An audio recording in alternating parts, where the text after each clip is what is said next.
चाचा जी की राह अलग हो गई है एक तरीके से, उन्होंने मंत्री पद से इस्तीफा दे दिया, तो आपकी कोई बातचीत हुई? आखिरी बार कब बातचीत हुई थी पशुपति पारस जी से आपकी?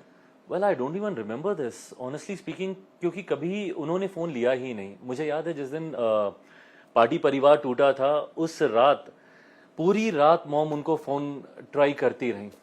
एक बार शायद वो फोन पर आए, मॉम बेहतर बता पाएंगे, एक बार शायद वो फोन पर आए और मॉम सिर्फ उनसे रिक्वेस्ट करती रही कि आप एक बार आ जाइए घर, एक बार आ जाइए, सारी चीजें हम लोग मिलकर ठीक कर लेंगे, बस पार्टी परिवार मत तोड़िए, एक बार आप घर आ जाइए।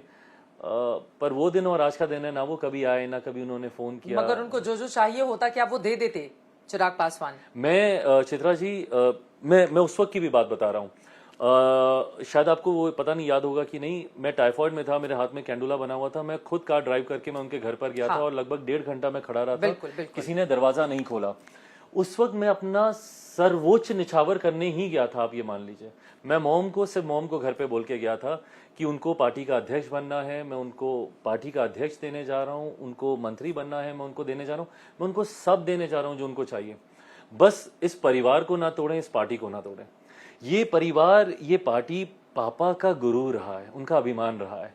उन्होंने अपने जीते जी, ऐसा नहीं है कि उनके जीवन काल में ये कठिनाइयां नहीं आई, उनके जीवन में भी ये सारी परेशानियां आई, पर उन्होंने सारी परिस्थितियों से लड़ा, पर उन्होंने कभी परिवार और पार्टी को टूटने नहीं दिया। मैं भी बस सिर्फ उनसे ये मिन्नतें करने गया था कि चाचा जी प्लीज परिवार और पार्टी को मत तोड़िए, जो आपको चाहिए आप मतलब 2021 में आपकी आखिरी बार बातचीत हुई थी? 2021 में। उसके बाद कभी बातचीत नहीं हुई है?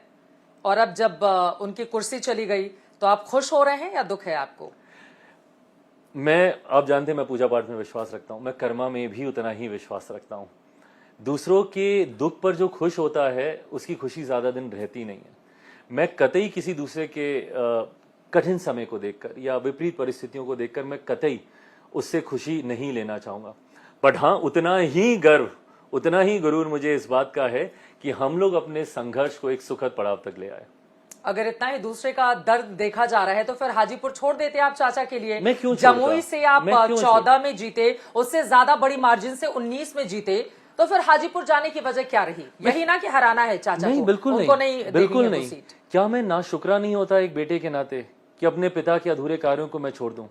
मेरी जिम्मेदारी एक पुत्र होने के नाते भी तो है चित्रा जी, और मैं कम से कम उन जिम्मेदारियों को निभाने का प्रयास तो कर सकता हूं। जिस धरती को पापा ने अपनी मां माना था, मैं कम से कम इतना प्रयास, मैंने तो सिर्फ प्रयास ही किया ना, अंतोगत्वा फैसला तो मेरे हाथ में नहीं था चित्रा जी। फैसला तो गठबंधन के हाथों में था, क्यों किसको देते हैं किसको नहीं देते हैं। उन्होंने अपना पक्ष रखा, मैंने अपना पक्ष रखा। मैं क्यों प्रयास करना छोड़ देता? जिस धरती की सेवा पापा ने इतने सालों तक की, जिसकी वजह से पापा को आज देश दुनिया में तो जाना जा रहा है। पापा ने ही तो वो सीट आपके चाचा को दी थी ना हाजीपुर? बिल्कुल।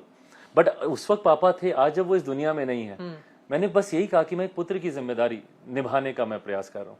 पापा के जाने के बाद उनके अधूरे कार्यों को, और मैं मानता हूं कि एक बेटे से बेहतर कोई नहीं जान सकता पापा की सोच को, पापा की चिंताओं को, बस मैं उनको पूरा करना चाहता हूं। पशुपति पारस जी ने मंत्री पद छोड़ा है लेकिन अभी तक एनडीए से अलग नहीं हुए, तो एनडीए में उनको बने रहना चाहिए या उनको दूसरी राह अख्तियार कर लेनी चाहिए? भतीजे की क्या है सलाह उनको? Who am I to decide on this? और वो उम्र में और राजनीतिक परिप्रेक्ष्य में मुझसे बहुत ज्यादा अनुभवी हैं। मैं कतई कोई नहीं होता उनको किसी भी तरीके का सुझाव देने वाला। बट हाँ, उन्होंने इस बात को कई बार कई मंचों पर कहा है कि राजनीति में अपनी अंतिम सांस तक वो एनडीए के साथ वो रहेंगे। उन्होंने कई बार इस मंच को, हर मंच से इस बात को कहा है। और प्रधानमंत्री जी ने जब लक्ष्य दिया है 400 पार का, मुझे नहीं लगता कि उस लक्ष्य में वो स्वयं रोड़ा बनना चाहेंगे। जब उनके पास सीट ही नहीं होगी वो लड़ेंगे कहां से? पूरी सीटें तो आपने ले ली, 5 की 5। So what do I do in? तो क्या एलजेपीआर चाहेगी कि चाचा को एक सीट दी जाए? मैं कौन होता हूँ चाहने वाला, और मैं कौन होता हूँ किसी को भी? अच्छा, मेरी पार्टी में से एक सीट उनको दी जाए? जब सारी आप उस हिस्से की, तो सारी सीटें आपको आ गई पर ना? मुझसे किसी ने कोई संपर्क ही नहीं साधा ना। अगर संपर्क साधते हैं तो मैं जरूर पार्टी के भीतर इसकी चर्चा करूंगा, मैं क्यों नहीं करूंगा। एक भतीजे के तौर पर आपकी क्या चाह है? मैं भतीजे से ज्यादा माँ का पुत्र हूँ, जिन्होंने उस कठिन समय में, जिनको सबसे ज्यादा तकलीफ हुई, मेरी बहनों ने आंसू बहाए, मेरे भाई रोए हैं, मेरी फुआ जो कि उनकी अपनी सगी बहन है, उनको तकलीफें हुई हैं। मैं अकेले, मेरे लिए चित्रा जी, और इसीलिए मैं ना बहुत ज्यादा सहज नहीं होता हूँ ये सब चर्चा करने में, क्योंकि मेरे लिए ये सिर्फ राजनीतिक विषय नहीं है, पारिवारिक विषय भी है। भविष्य क्या देख रहे हैं पशुपति पारस जी का? आई हैव नो आइडिया ना, मैंने उस तरफ ध्यान केंद्रित किया, मैंने सोचा भी नहीं है उस तरफ एक्चुअली। अगर वो महागठबंधन में जाते हैं तब, नहीं, और बिल्कुल, हाजीपुर से आपके सामने आकर दम ठोकते हैं आपको हराने के लिए, तब क्या करेंगे? I will repeat my self, मैं हर चुनौती के लिए तैयार हूँ।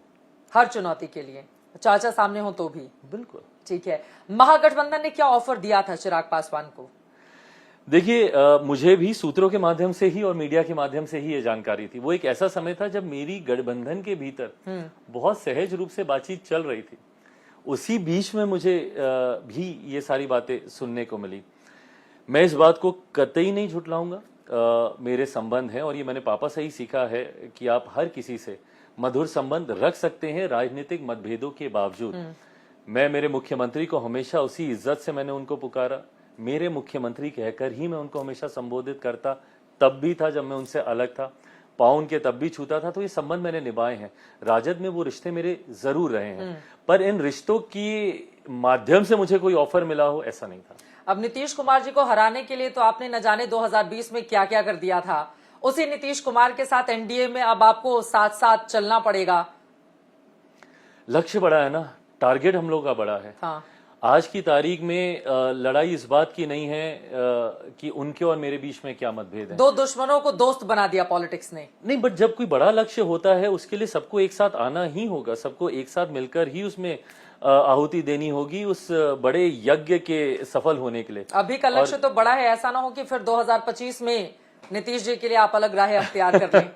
मुझे लगता है जब कन्वर्सेशंस नहीं होते ना तो दूरियां और ज्यादा बढ़ जाती हैं, वो मतभेदों को और बढ़ा देती हैं। अब जब हम लोग एक मंच पर, एक गठबंधन में, तो संभवतः वो तमाम बातों को भी आयरन आउट किया जा सकेगा। बातचीत होती है नीतीश जी से आपकी? मेरी अभी तक नहीं हुई, इस दौरान नहीं हुई। सार्वजनिक कार्यक्रमों में जरूर मुलाकातें होती हैं, हमेशा मैंने उनका आशीर्वाद लिया है और उन्होंने आशीर्वाद दिया भी है। तो आशीर्वाद देते समय उन्होंने ये तो नहीं कहा कि देखो अब कैंडिडेट खड़े मत करना मेरे उम्मीदवारों के खिलाफ, ऐसा कुछ कहा या नहीं कहा? मेरी क्योंकि उनसे उनको 43 तक पहुंचाने का श्रेय कह लीजिए या जो भी कह लीजिए, नुकसान पहुंचाने के जिम्मेदार तो आप ही थे 2020 में। मेरी उनसे आखिरी मुलाकात शपथ ग्रहण के दिन ही हुई थी, जब मुख्यमंत्री जी ने शपथ ली थी एनडीए के मुख्यमंत्री के तौर पर। उस दिन मुलाकात हुई थी और उस दिन हंसी मजाक के माहौल में उन्होंने मुझसे जरूर पूछा था कि अब तो साथ देंगे ना आप हमारा। हाँ, तो क्या कहा आपने फिर? अब एक गठबंधन में है और लक्ष्य है 40 की 40 सीटें जीतना। इस लक्ष्य में हम ही लोगों की कमी होगी अगर कोई सीट आगे पीछे होती है।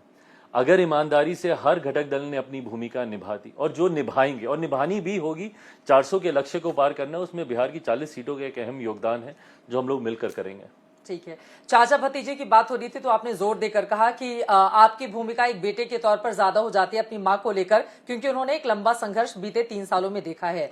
तो आपकी माँ क्या चुनाव में जाएंगी, वो चुनाव लड़ेंगी लोकसभा का 2024 का? मोम नहीं लड़ेंगी, मुझे नहीं लगता, क्योंकि उन्होंने हमेशा अपने आप को सक्रिय राजनीति से दूर रखा। Having said that, she is always been the brain behind my father's politics. हमेशा पीछे से उन्होंने उनको सपोर्ट किया है। मेरे साथ वो इस दौरान एकदम चट्टान की तरह अपने आंसुओं को छुपाकर, अपनी पीड़ा को छुपाकर, एकदम एज अ स्ट्रांग लेडी वो हमेशा मेरे साथ रही हैं। बट हाँ, सक्रिय राजनीति से उन्होंने हमेशा अपने आप को दूर रखा है। बीच में एक ऐसा समय भी था जब राज्यसभा का जिक्र हो रहा था और उनके पास ये ऑफर था, अगर वो मानती तो आज वो राज्यसभा से वो सांसद हो रही होती। पर इस दौरान भी जो उनको ये प्रस्ताव मिला, उन्होंने सिरे से उसको भी खारिज किया। कब मिला था प्रस्ताव? अभी हाल दिनों की ही बात है, जब ये राज्यसभा के चुनाव की जब बात चल रही थी तो उस वक्त भी ये चर्चा में आया था और उनके नाम को लेकर कि मतलब 4 लोकसभा की सीटें आपको दे देते हैं, राज्यसभा से ये मां को भेज सकते हैं, ऐसे कुछ बात। ये गणित मुझे नहीं बताया गया था कि कितनी कहाँ पे, बट हाँ इतनी चर्चा जरूर थी कि उनको राज्यसभा अगर वो चाहती, पर वो उन्होंने चाहा ही नहीं। कौन कौन से आपके दूसरे उम्मीदवार होंगे बाकी की सीटों पर? समस्तीपुर में प्रिंस हैं आपके भाई चचेरे, उनके सामने कौन होगा? बाकी की सीटों पर जमुई से आप किसको उम्मीदवार बना रहे हैं? खबर है कि आपके जो जीजा जी हैं वो भी उम्मीदवार होंगे एलजेपीआर से। अभी 2 दिन ही हुए हैं चित्रा जी सीटों के नामों की घोषणा किए, तो अभी तक मेरी अधिकृत बातचीत पार्टी के भीतर इन तमाम विषयों को लेकर नहीं हुई है।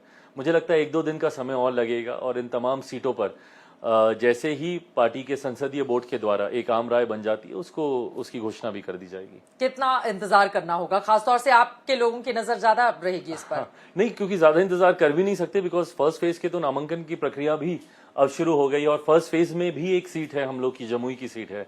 तो ऐसे में मुझे नहीं लगता कि बहुत ज्यादा समय है, 2-4 दिन में ही मुझे लगता है इसकी घोषणा कर दी जाएगी। पिछली बार जो लोग सांसद चुने गए थे उनमें से क्या कोई भी चेहरा नजर आ सकता है इस बार एलजेपीआर की सीट से आपको छोड़कर?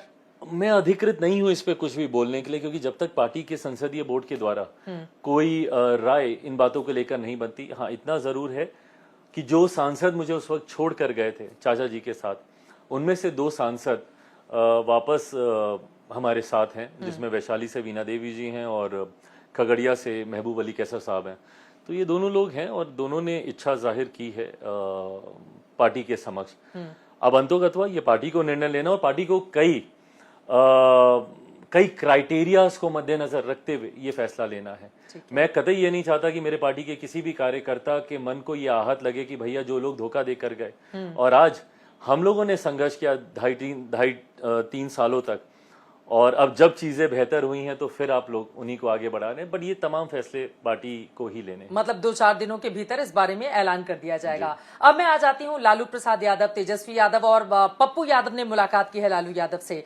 तो ये जो महागठबंधन की पॉलिटिक्स आगे बढ़ी है, उनका ये दावा है कि कतई एनडीए इस गलतफहमी में नहीं रहे कि पिछली बार जैसा रिजल्ट इस बार रहने वाला है। वो महंगाई, बेरोजगारी, तमाम दूसरे मुद्दों पर लगातार आप लोगों को घेर रहे हैं। क्या है इस पर जवाब? नहीं, बिल्कुल ठीक कह रहे हैं महागठबंधन के लोग कि कतई पिछली बार वाला रिजल्ट इस बार नहीं होगा। इस बार एक सीट की कमी जो पिछली बार रह गई थी, हम लोग उसको भी पूरा कर लेंगे। किशनगंज की जो एक सीट पिछली बार हम लोगों से चूक हो गई थी, वो वाली भी सीट हम ले लेंगे। मेरा विश्वास अगेन स्टैटिस्टिक्स के आधार पर है। पिछली बार गठबंधन में सिर्फ 3 दल थे, हम लोग थे, जनता दल यूनाइटेड थी, भारतीय जनता पार्टी थी। तब हम लोगों ने ये प्रदर्शन किया। आज की तारीख में तो 2 और मजबूत दल हम लोग के साथ जुड़े हैं। आदरणीय मांझी जी भी हैं, आदरणीय उपेंद्र कुशवाहा जी भी इस गठबंधन का हिस्सा है। तो मैं मानता हूं कि हम लोग गणित के हिसाब से हम लोग बहुत मजबूत हैं। ना सिर्फ गणित के हिसाब से, हमारे नेता प्रधानमंत्री जी का चेहरा इतना लोकप्रिय और इतना बड़ा है कि मुझे नहीं लगता कि लोकसभा के चुनाव में बिहार में किसी को भी उनके नाम को लेकर कोई संदेह होगा। और अब तो बिहार में डबल इंजन की सरकार भी है, तो उसका भी लाभ मिलेगा ही। डबल इंजन की सरकार तो आती जाती रहती है बिहार में नीतीश जी के सहयोग की बदौलत। नीतीश जी की ये जो पलटी मार पॉलिटिक्स है, चिराग पासवान इसको कैसे देखते हैं?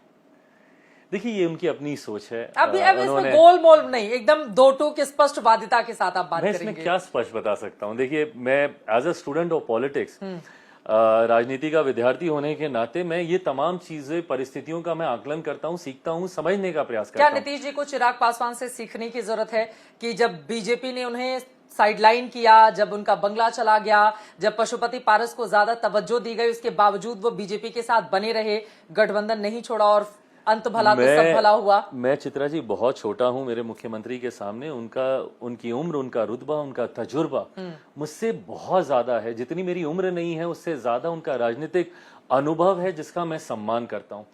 और मैं कोई नहीं होता उनकी राजनीति पे प्रश्न उठाने वाला। मैंने कभी उठाया भी नहीं। उनकी नीतियों को लेकर जरूर मैंने पूरे विधानसभा चुनाव के दौरान मैंने कवरेज की है आप लोगों की। उनकी राजनीति को लेकर हाँ, उनकी नीतियों को लेकर मैंने बिहार में जरूर उसका जिक्र किया था। बट बहरहाल अब गठबंधन में है तो हम लोग उस दिशा में अभी जाने का कोई मतलब नहीं है। बड़े लक्ष्य, अभी चाचा के बारे में ज्यादा नहीं बोलना है नीतीश कुमार को लेकर। बड़े लक्ष्य की ओर अभी हम लोग को बढ़ना है। बट हाँ, जैसा मैंने कहा, उनका अपना अनुभव है और अपने अनुभव से, देखिए सही या गलत, बट जो फैसले उन्होंने लिए अपने अपने पार्टी के लिए, तो उन्होंने सही ही लिए ना, उसका लाभ तो हुआ ही। एलजेपीआर, एक नया नाम आपको रामविलास जी का जोड़ना पड़ा था एलजेपी के आगे। अब चूंकि स्थितियां आपके अनुकूल हैं, तो क्या आपको लगता है कि पुराने नाम को वापस पाने के लिए चिराग पासवान जद्दोजहद करेंगे? वो चुनाव आयोग या ऊपरी अदालत का दरवाजा खटखटाएंगे? आपको लग रहा है कि जो नाम मिल गया है अब उसी के साथ? नहीं, देखिए बिल्कुल हम लोग करेंगे। पार्टी में इसको लेकर भी 2 राय स्ट्रांगली, और मेरे खुद के मन में 2 राय चल रही हैं। एक इस बात को लेकर जरूर है कि वो पापा का चुना हुआ नाम था, उनका चुना हुआ सिंबल था, जो आज हम लोगों से छीन लिया गया। मैं जरूर चाहूंगा कि जो नाम, जो सिंबल उन्होंने चुना था, वो हम लोग को वापस मिले। उसकी लड़ाई हम लोग कानूनी और चुनाव आयोग में हम लोग लड़ ही रहे हैं। और अब मुझे लगता है जल्द हम लोग के हक में वो फैसला होना चाहिए, जो मैं मानता हूं, जिस तरीके से हम लोगों ने तर्क और दलीलें वहां पर रखी हैं। हैविंग सेड दैट, ये नया नाम भी हम लोग को इतना गर्व देता है क्योंकि इसमें पापा का नाम है। लोक जनशक्ति पार्टी रामविलास, जितनी बार हम लोग इस नाम को लेते हैं उतनी बार खुद पे हम लोग को गर्व होता है कि हम लोग उनके अनुयायी हैं।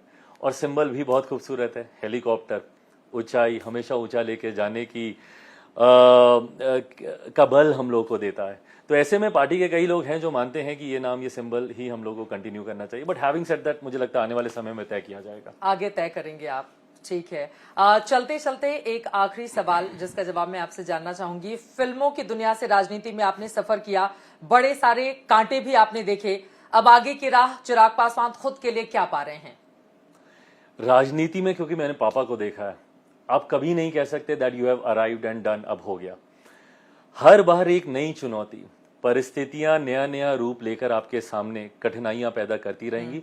आपको निरंतरता में तैयार रहना होगा उन परिस्थितियों के लिए। मैं ये मान के चल रहा हूं कि ये पड़ाव है, अभी आगे बहुत संघर्ष बाकी है, बहुत कार्य करने बाकी हैं। आपने अपने पापा को भी देखा, आपने अपने चाचा की पॉलिटिक्स भी देख ली खुद के साथ, तो क्या अपने चाचा से आप ये गुजारिश भी करना चाहेंगे कि हाजीपुर से वो चुनाव नहीं लड़े?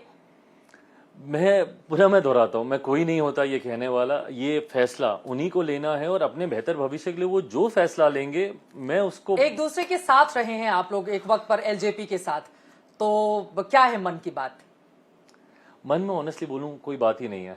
हरा देंगे अगर वो आएंगे तो? मैं बहुत आगे निकल गया हूं अब इन सब चीजों से, अब ध्यान नहीं जाता उस तरफ। वो मुश्किल बनेंगे, चुनौती बनेंगे? आपको लग रहा है कि चिराग के सामने अब खुला आसमान है, कोई चुनौती हाजीपुर सीट को लेकर कम से कम आप नहीं देख रहे हैं? इतना अहंकार मुझ में नहीं है कि मैं ये मान के चलूं कि अब कोई चुनौती नहीं, कोई कुछ नहीं। राजनीति में हमेशा चुनौतियां रहती हैं और किसी भी चुनौती को आप हल्के में नहीं ले सकते हैं। यकीनन वो आएंगे, मैं बिल्कुल उसको चुनौती के तौर पे स्वीकार करूंगा। अंतोगत्वा हाजीपुर की जनता को फैसला लेना है। चाहेंगे रिश्ते अच्छे हो जाएं चाचा से? हाँ, चाचा हैं, पिता की जगह मैंने उन्हें हमेशा माना है। पापा के जाने का हम लोग, पता है, मैं अभी आजकल मैं न्यूज़ चैनल पे देखता हूँ, दिन भर चलता रहता है चाचा भतीजा, चाचा भतीजा। हम लोग जिस परिवार से आते हैं, हम लोग मझले पापा, छोटे पापा, हम लोग पापा ही कहते हैं। तो ऐसे में पापा के बाद पापा ही थे वो। तो बट हाँ, फैसला बड़े होने के नाते, फिर मैं जिस परिवार से आता हूँ यहाँ पे फैसला भी घर के बड़े ही लेते हैं। हम तो छोटे हैं, सिर्फ फॉलो ही करते हैं। तब भी फैसला उन्होंने लिया था, आज भी वही लेंगे। चलिए, बहुत शुक्रिया। अब आगे का फैसला आपका क्या रहता है चिराग पासवान जी, इस पर आज तक की नजर लगातार बनी रहेगी।